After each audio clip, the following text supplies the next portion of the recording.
Good afternoon. We're going to be talking today about co-teaching by parents during online classes. So for all the parents who are looking at this video right now, are your children disengaged with online classes? Do you believe that you spend a lot more time engaging, doing stuff on explaining concepts with your children than what you did when the child went to physical classes? Are you tired of downloading stuff, uploading homework, changing file formats, and generally just helping your child getting on with day-to-day schoolwork?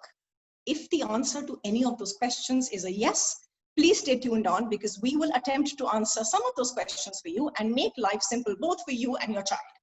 My name is Pooja Kedia and I am today joined with Mrs. Shalini Nambiar. Mrs. Nambiar comes with a rich experience of 26 years and has been associated with schools such as BibCure Group of Schools, the Heritage Experiential Learning Schools, GEMS Education, and Excelsior American. Mrs. Nambiar is currently the founder at SN Educational Consultant. Welcome. We're also joined today by Mrs. Geeta Verma, an educationist for over 2 decades. Geeta currently heads Pragyanam and has been associated with schools such as Heritage Experiential Learning Schools and the Pathways Group of Schools. Welcome to you as well. We've also got Dr. Vasudha Neelmani, who has been an educationist for 27 years, and her experience spans across teaching, administration, mentoring, and advisory roles. Mrs. Mani is currently the principal at Rockwood International School, Udaipur. Welcome to everyone. We all are aware that we've suddenly been thrown into unknown waters, and that too at the deep end, and we're all trying to swim our way through. And I think parents are especially struggling, and I'm sure educators are as well in their own sense. But we hear a lot of chatter about, the fact that parents are finding it difficult to cope with online classes. So I'm going to start with the first very basic question. And if I may, I'd like to start with you, Mrs. Verma. So help me understand, from a school point of view, do you expect a parent to sit through or support the child during the online classes? And I'd like you to comment specifically on pre-primary and primary, because that's, I think, your focus currently. Yeah, thanks everybody. It was a huge, unprecedented kind of a black swan event. And the classes that we are primarily holding now in Pragyanam is all about is from grades nursery to grade 5. And indeed, for nursery and kindergarten, that is 3+ and 4+, there were a lot of issues in terms of how to, keep the children engaged, and how do parents not be a part of it or be a part of it. There are 2 things that we worked on. Mainly was we listened to the parent voices, which is for the nursery and kindergarten, they said, keep your classes short and keep your classes few. So we currently are just running 3 classes of 30 minutes each. Second, we interspersed a lot of scholastic work with a lot of co-scholastic work. So if a child has a numeracy skill development class, then comes an art class, and art, music, PE, dance, we're doing it all. Thirdly, when we approached this, we did not want to make this about us and them. So for us, parents are our community and our support. So parents are with us and we are with the parents, and child child is at the center. So when we had that approach, we got a lot of support from parents. So for nursery KG, we do 6, but not for grade 1 to 5. They're fine. Okay, so what you're saying is grade 1 onwards, you believe they're okay to be on their own. Nursery KG, you would expect, I'm going to kind of quote your words, support. So the parent need not necessarily sit all the time, but needs to be around. Is my understanding correct? Yes, absolutely. All right, perfect. Thank you so much for that. I would like to now come to you, Mrs. Nambiar, and if you could kind of answer the same question, but with middle school in your mind, and try and understand that, there's a different kind of support that probably young children would need vis-a-vis the little ones. So the little ones probably will need more technology, pause here, pause there, make sure you're on the right screen. The young adults, that I would call them, would need different kind of support. What is your thought in terms of the parents' presence during online classes?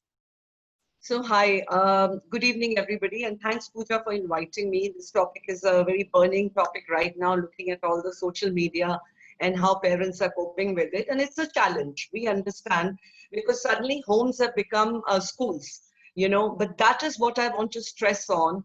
Please do not convert your home into a school. Remain a parent. Do not become a teacher. Because what is happening right now, to be very honest, schools are putting in a lot of effort, right? The teachers are working overtime. There's a different world, there's a different normal. They're not used to it, and suddenly they are struggling, and they have come out of it with flying colors. Hats off to all the teachers. What the parents need to do is to support them. Trust the school will take care of your child. Stop interfering when your child is attending a class or when he wants to move out. It's all right. It happens even in a real class. A child wants to go out, wants to go to the washroom. But what is happening right now, because the parent is there, he insists the child must sit through the whole class and try to explain the same concept which the teacher is doing. So there is a confusion in the mind of the child right now. The child doesn't know who's my teacher. Is the teacher on the screen my teacher, or is my mommy my teacher, or my daddy my teacher? So my request to parents is, just if your child doesn't know how, I think the children are very smart. They know how to operate digital technology much more than any of us. So let them attend. What they need to do to support the school is to create a routine. The child should not be missing school. So, make him get up at the same time, serve him breakfast at the same time, let him go, imagine that he's going to school by sitting in the class, explain to the child, like, I'm working, you need to work, you need to do this thing. So I think it's very important at this time. The paramount importance is that parents need to support the school, need to support the child by not trying to teach him. No, we don't want you to teach them. We know our job. We can do it perfectly well. We know what the child needs. You need to just help us in ensuring that the child has a routine at home. He knows which class he needs to attend to. And there may be days the child says, okay, I don't want to attend that class. It's all right. Let him give an explanation to the teacher, the way it happens in a real school. But so I think the parent needs to stop interfering. Most important, trust the school, trust the teacher. The child will learn. And we did better than our parents, right? And this generation is going to do better than us. So have faith. Nothing is lost, Right. So I think that faith and trust is most important.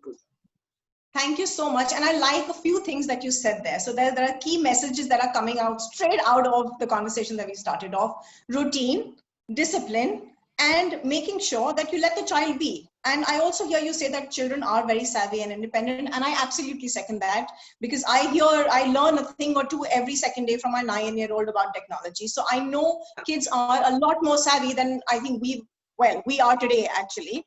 And if I may add one point, Pooja, just one point. This is, we've been all talking about the 21st century skills, personalized learning, self-learning. This is a golden opportunity. COVID has given the educations a golden opportunity of introducing 21st century skills in the classroom.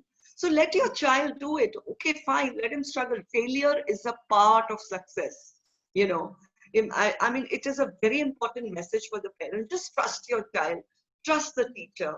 Don't try and sit there and, I want to just share an incident, if I may. I do a lot of auditing for, online classes for some schools, and I was attending a class. Now, there's a math teacher. Now, the parent is sitting in the class and he's objecting to her language. How can you expect the math teacher to have a perfect language like an English teacher? She is there to teach the concepts. So I think it's just trust, everything is going to be fine. That your children are going to do very well in life. Remember that. Thank you so much for so much positivity that you've just given all the parents who are watching this video. Mrs. Mani, I'm going to come at you with the same question. The only difference is I want you to, explain if there's a difference when it comes to senior classes. Now, senior classes are classes where parents expect a lot more seriousness. If a child does not get a concept, or if they're not paying as much attention, it's as much more worrying for the parent, because those are years when, whatever the child does kind of has a dependency on how the child will shape up in life. So what is your advice to parents? Is your advice a little bit like what Geeta said, which is, support, but back off? Or is it, please just let the child be and let them make mistakes and learn? See, thank you, Pooja. Let's talk little facts first, that there are around about 1.3 billion students around the world who are attending these online classes across from school levels to university levels. And each place, each environment's needs are totally different.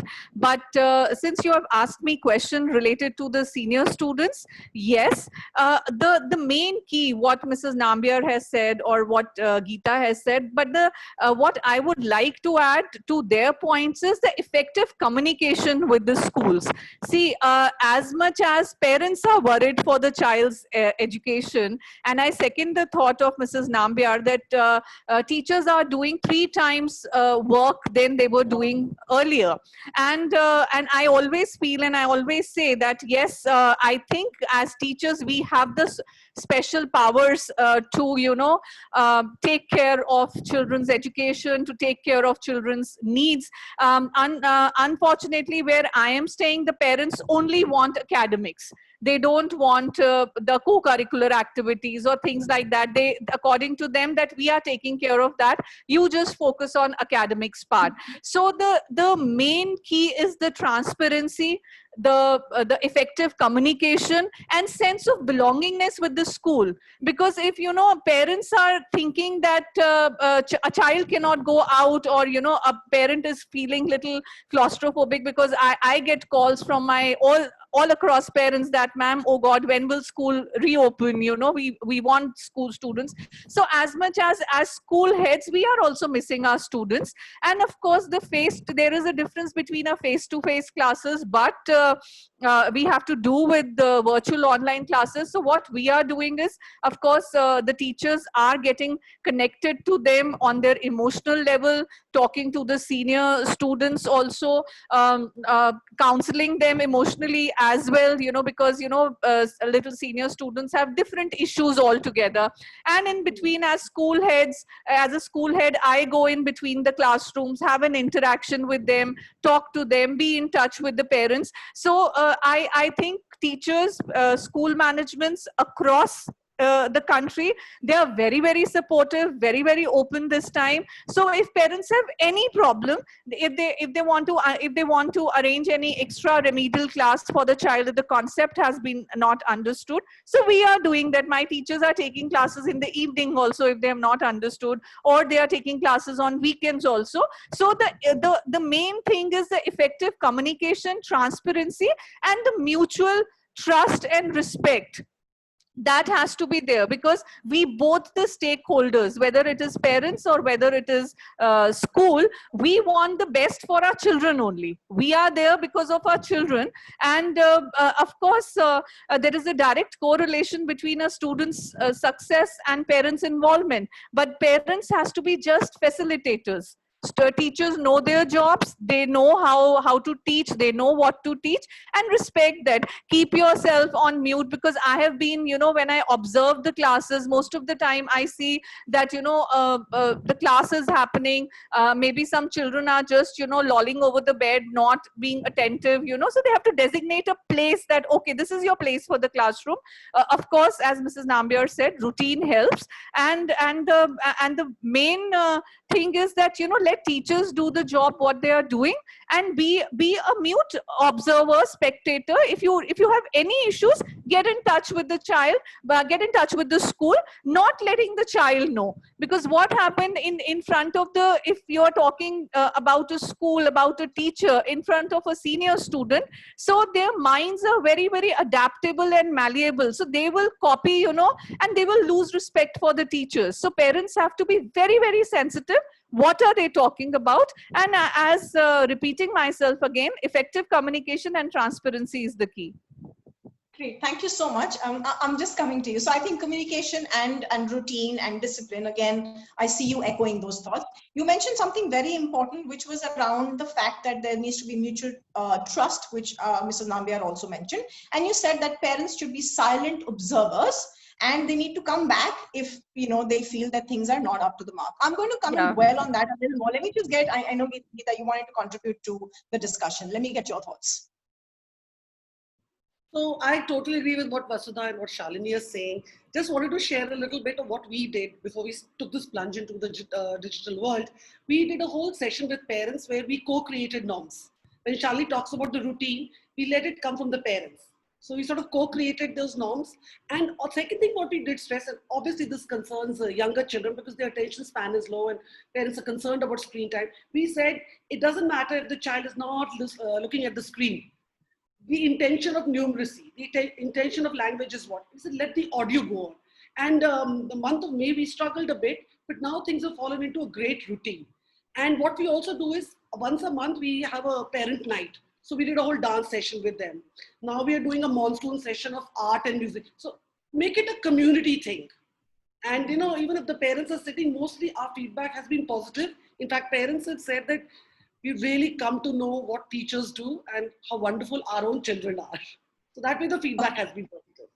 Lovely. And I think I would say you're one of the lucky educators who's been appreciated by parents, because you've kind of got both sides. I think there are a huge set of parents that appreciate and understand that had teachers not sprung into action, learning would have stopped for children, and that wouldn't have been an ideal world to be in. Having said that, there is that huge lot who are struggling just managing day-to-day work, plus home, plus the child's classes. So we're going to try and attempt to get into this. And while I have you, Geeta, I think, you made a point about the parent supporting during online classes. Now, help me understand, what does that support look like? It's very difficult to take a parent out of a parent. Now, when a mom or a dad is sitting there and, the teacher's in our bedroom saying stuff, either she's saying something that doesn't agree with the parent who's sitting there, or she said something that hasn't been understood by the child. How does a parent hold back and not say, excuse me, ma'am, repeat that again, or intervene, or start co-teaching while that class is going on? What is the school's expectation? Or is it that you're okay with 15 parents in a class, that's 50%, 40% strength, to come back and get the teacher to repeat that topic, which also I don't think would be ideal. So like I said, Pooja, we created norms. So we did tell the parents that you may not agree with a certain pedagogy, or you may feel that this is not helping your child, or you may feel the language that the teachers use. I said, please don't address it then. So we've created a system and a protocol, which is, this is what you do. You write to the class teacher, and if that gets resolved, fine, then you sort of escalate it further. So for nursery and KG, the primary support is the parents ensure that the child is sitting, and, looking at the screen and responding. But in terms of, starting to teach a concept, fortunately, we have not experienced that. My school is a small school, we're only till grade 5. But if parents do have problems, and there are problem parents, but there's a protocol with this. So they write a mail and they contact the class teacher, and that's how we sort of try and resolve the issue. Okay, great. So what I hear you then say is, one, the right kind of communication, the right form of communication coming from parents flowing into teachers, and then you will figure out how you look into it. Now, as an educator, and if I may direct this question to you, Mrs. Nambiar, we are in very, very different times. As a teacher, I know I've got friends and I see my children, their teachers, I send them an email at 9:30 at night, I get a response at 9:45. And I'm wondering, she has a family, what is she doing? So what is one of the biggest challenges that you have seen as an educator, which you'd like to sensitize the parents to, which also kind of gets, helps them understand what a teacher goes through, and then probably puts them in a better position to be able to follow the routine, follow the communication, follow everything that we're talking about? See, I think a very, very good question, and a very important question, Pooja. First and foremost, as I said earlier also, and Vasudha also agreed to it, and I think Geeta, we were all, in unison agreed, you need to trust the teacher. See, my message to parents is, we don't go to a doctor and say, I've got diabetes and I'm going to tell you what medicine to give me. So stop telling teachers how to teach. They know how to teach. The challenge is the teachers are not trained to teach parents. We can teach kids. We are trained for that, but we cannot teach parents. First and very important thing is, please trust the school. Second very important thing is, let's say you are not happy with a particular teacher for whatever reason. How do they form their opinion? They form their opinion. Children are so young. They come back. I mean, even if it's a child is in grade 12, he's a kid, right? And they form opinions, peer pressure, whatever. Oh, I don't like this teacher because the teacher may have put pressure, or teacher may have been whatever may be the reason. You as a parent act mature. You don't need to form your opinion about an educationist based on what your child is telling. Here also, as Vasudha said, a very important point. As a school, we are equally concerned about your child. And I'll tell you honestly, parents live in a, I don't know, in a dream world or whatever. I have been heading schools for almost 20 years. I know more about each child's family than the parents know what is happening in their house. Because the children would come and tell me. I mean, grade 12 child coming and telling me that I don't want to be in my house because the parents don't trust. Stop putting pressure on the kids. Knowledge is not the only thing. Look around yourself. How many 90 percenters are doing very well in life? The world is not made of 90 percenters. The child is not good in math. Now, there was I would really want to talk about this. On social media, this was a big thing going on. My child is not interested in math and school is not able to do anything. Hello, the teacher cannot come to your home during this time. What are you doing at home? This is the way you need to support. Develop an interest in that particular subject in your child. How do you do it? You talk to your child, give him quality time. Your conversation with your child is not, okay, so what happened in the virtual class? Come on, let the child be. You have a bad day at office and imagine you come back and somebody asks you, how was your day? You don't want to talk about it. Let the school handle that, whether how they create interest, how they do it. You teach him quality, you teach him life skills. Now, this concept of parent-student school engagement is a fairly new concept. You know, it probably emerged around 11 years back. Let's go back, Pooja, when I was in school. You know, my mother didn't know what school was teaching, what homework I was getting. So what is the kind of education we learned at school? We got educated at school. We learned everything. We learned to fight our own battles, do our own homework. We used to come back home, and home was a place where we learned life skills, where we were taught, okay, you make your bed, you this thing. And nobody told you to do homework. So you need to understand that you have to support the school by creating an interest, by creating a routine in the child's mind, by knowing your child's strengths and weaknesses. Do you know your child's weaknesses? You need to understand that and try and help him in the areas he is weak by supporting the school, but not trying to teach him and not trying to blame the school because schools put in a lot of effort. So it is a very, very important point. You know, you need to build the trust and don't do things for your child. You know, let him struggle. Struggle is a part of growing up, you know. So don't, you know, like now what happens? Your child gets hurt, the parents come marching into the principal's office. I mean, at our times, it never happened. We knew how to fight our own battles and we are street smart, all of us. So stop protecting him. Let him be, let him grow. And just want to end with what Khalil Gibran says. You know, the children come from you, but they do not belong to you. Let them take their own path, you know, and they will be successful. Trust your kid, yeah. That's, I think, a very valid point made there. So trust the school, trust the educators, trust what they're doing. But my role here is to play devil's advocate. So I am going to still go back to what I hear parents say on our portal. And one of the things that they say is that, you know, when classes are going on, and if my child does not understand the concept that is being taught today, how will he ever cope up? Because he will keep lagging behind and he's going to lose interest. Now, typically, in a scenario where you have online classes, we've seen two kinds of children. Now, there is one who is a disengaged child, very fidgety, does not have a very, big attention span, and that's usually the young ones. And the second who are generally quite attentive and engaged, but they don't catch on to concepts. Now, like I said earlier, you can't take a parent out of a parent. Now, when a parent is sitting there, specifically, Mrs. Mani, if I could get you to comment, what does that support look like? So we've spoken about parents need to support them. What specifically does that support look like? If you want me to talk about senior students only, Pooja, or across? No, because across, my answer made. Okay. So, talking typically being a mother of a teenager myself. So what I would say, if I am not allowed even to enter the room when her classes are on, Okay, students are so independent these days, and she will tell me, I mean, she can barge into my webinar session, she can barge into my things, but when her class is going on, the rules are straight that I am not supposed to disturb her, and she will handle herself on her own.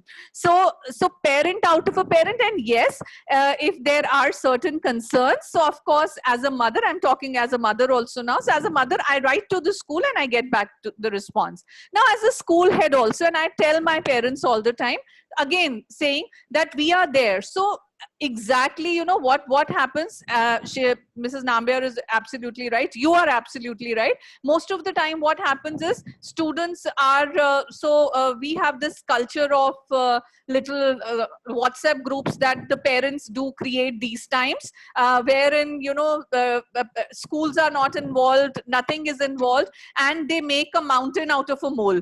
I'm sorry, parents, but that's the fact. And they want to be a helicopter parents. So things have not changed for us when it comes to when the physical class teaching were happening. So we were facing that, okay, your teacher is not able to make my child understand this concept. Now, but at that time, they were waiting for the PTM or a Saturday to come. But now it is instant. So my plea to the parents is relax. If a child has not understood any concept, it is not the end of the world. I mean, teachers will get back. We will get back to you. We will make, and every child has, or every age group has a specific skill set required, or specific, requirements, needs. Like as Geeta rightly said, little ones, primary, they would want lot of, love, care, affection, little bit of, talking to them or dancing with them, engaging them, and getting back to them. Then comes the middle school, 6, 7, and 8. Now in 6, 7, 8, that's a fidgety age. There are mostly disengaged students. So now for them, my thing is that camera is all the time on. And as a school principal, when I'm observing the classes, in between, if I see some child doing here and there, or the video is switched off, so immediately so the teachers are attentive. So what we have done with teachers, we have co-mentors with them during that time to keep a tab what a teacher is teaching, chat boxes, so whatever the concepts are. And of course in senior classes 9 to 12, students are responsible themselves. Because if you agree with me, the senior students themselves are little concerned about how the things are, how will it happen, and then following feedback. So what my plea to the parents is that if a school has given some home assignment, if we are working with them, giving assignment, just ensure that is completed. At least if your child has not understood, talk to us. We will make them understand. You don't want to do your responsibility, but at the same point in time, you want school to do everything from the life skills to the moral values to teaching them honesty, integrity, everything. And so everything school has to do. Now, unfortunately, the times are such that virtual classrooms are happening. So you have to be present there also as a facilitator, but you have to little back off also at times. So that's my advice to the parents. Lovely. Thank you so much. And I think thank you so much for breaking it down for us. I think what you said was very correct in terms of breaking it down with the separate age groups. And what I heard you say very clearly is, be there to listen, but don't react and communicate. Yeah. So these are the 3 things that have come out for me from that conversation. We've got just about 9 minutes and it's been absolutely wonderful. I've made some notes and I think there have been some very, very valuable things that have come out from what I've heard, all of you say here. But before I come to the closing, if I could quickly just go to each one of you and get one key tip from you. If you were to give an advice to a friend who is a parent, what would that one key tip be to make their child's online classes effective and their life more peaceful? Mrs. Nambiar, if I could start with you. My main thing is, because that is a big problem, trust your child. Be positive. Motivate your child. It's all right. You were not brilliant in math. I've done a conference where I asked the parents, how many of you got 100 out of 100 in maths? 5 hands went up. How do you expect your child to do that? So trust your child. Be positive. Motivate him. He's going to do very well in life. And that is a surety. The minute you give those positive vibes to your child, stop bothering about those small things. That doesn't matter. You know, it really doesn't matter. Teach him how to fail. When at 30 you lose your job, how many people are undergoing depression right now? Teach your child that, to be able to adapt to new situations. Stop being a teacher. That's my big advice to the parents. Stop being a teacher. Enjoy your parenting. Soon the child will grow up and be gone. And you're going to say, what did I do for all these years? All I did was doing his homework and telling him, sit down and study. Come on, guys, relax. I mean, I've got my kids, my daughter is 32 and my son is 30. They're doing very well in life, all into creative fields. Just let them be, let them do what they love. And be positive, have faith in your child. Sorry, I went beyond because I can go on and on. That's fine. That is a big challenge with the parents. You know, they don't trust their child. And why they don't trust? Because they don't trust themselves. So start with yourself. Be positive yourself. You know, lovely. Very Thank you. important. So positivity, trust, everything, that kind of helps us move on. And I think those are traits that are very, very critical and very important in today's life. Thank you so much for that message. Thanks. Geeta, if I could kind of get your closing thoughts as well. So my one key tip to parents is, before you jump in and, given your 2 cents worth of wisdom, just reiterate in your head, we are in it together. This is me and the teacher. We are one team. We are parenting partners. And the main thing that the child needs is love. And if you have that intention in your head, I think half your issues will get resolved. So just keep reiterating, we are in it together. It's not us and them. It's all of us together. So I trust the teacher, and it's all for the love of the child that we're doing this. That's my tip. Thank you so much. And I think I absolutely second that. There are times that we take impulsive decisions, and then when you have an opportunity to think about it, I think most of the people who thought about it would do things differently. So give yourselves 10 seconds, think about it, and probably communicate the right way. Thank you so much for that. Mrs. Mani, any closing thoughts? I would say that this generation, all of us are living in a historical moment right now. It was, I think, 1918 when the global pandemic was there, and now in 2020, after 100 years. So preparing your children, not for the bookish knowledge, not for the knowledge based on the acquisition of knowledge. So whatever education is, it is not just confined to the classrooms or confined to the virtual online classes. It is much more. It is the bigger aspects these days. And preparing your children, as everybody has said, for the failures and everything. For me, I would say preparing them to sustainability happily, positively, because there is my famous favorite quote, which I always quote, that these are tough and challenging times, and tough times don't last, tough people do. So we have to instill that in our children, because we may talk about it next year, how the things were, or 2 years after. So let us make the good memories out of this tough and tested times also. So that's my message. Great, thank you so much. And I think while short, it's been a very valuable session, and there have been key takeaways that I've had. Hopefully our parents would have gathered the same as well. I'm going to try and summarize this in my words. For me, what everybody said here kind of fits very well with 3 things. So the first is communication. So sit your child down, tell them that they are in this on their own while they're doing online classes. You have their back, you are supporting them, but they're going to sit through this and do the class themselves. Make sure you don't break that rule yourself. We've seen a lot of times that parents will say, you've got to attend the class yourself. Then the child says, Mama, ye nahi chal raha. The mother will be sitting for the next half an hour with the child, during the class. So don't do that. Make a rule, let your child know what the rule is in terms of attending classes, and live up to the rule and don't break that rule yourself. Second is constant communication with your child to try and understand what's happening. What's happening in class, how it's going. So be on top of everything, make sure you're involved, but the communication with the school needs to be channelized and needs to be done in the right way. So don't react, make sure you've thought through and you try and find a solution, because the teacher and you are one team and you're looking for the child's best interest. And the third is discipline. And I think that kind of is very, very important on the list, because getting a child to a routine and giving an environment where he's disciplined will go a long way. I think we often give our children very less credit than what they deserve. Children with repetition do very well. So you tell them the same thing, you show them the same routine every day, and it becomes second nature to them. So make sure, like Mrs. Nambiar said, make sure that they get up at the same time during a working day, make sure that they get their breakfast at the right time. You make rules to say that they will not be eating or drinking during a class, no toys and no gadgets during a class. Make sure that if cameras are meant to be on, like Mrs. Mani said, in middle school, cameras are kept on. They understand and expect what the day will look like. So how many classes, make sure if they have a printed weekly timetable, that's out there and posted, right on top of their study.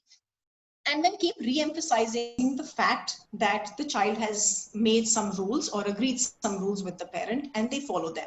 Simple things like paying attention, making sure that they have their books and stationery set up before the class starts, making sure that if they have promised to the parent that they are going to pay attention, that happens, and make sure that the child understands what the routine looks like. The other thing that also came out from today's conversation is make the child independent and trust your child. So yes, there is an element of trust that we need to have in our educators, but another element that was kind of spoken about time and again today was trusting your child. So we need to start slowly and gradually weaning the child off our support.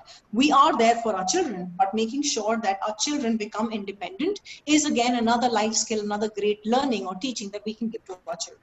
I'd just like to, on that note, thank everyone for that candid chat today. It's been extremely valuable for us. I hope it's been same for the parents. On that note, I would like to bid everyone goodbye until we see you again. Be safe, be informed, be SchoolWiser. Bye-bye.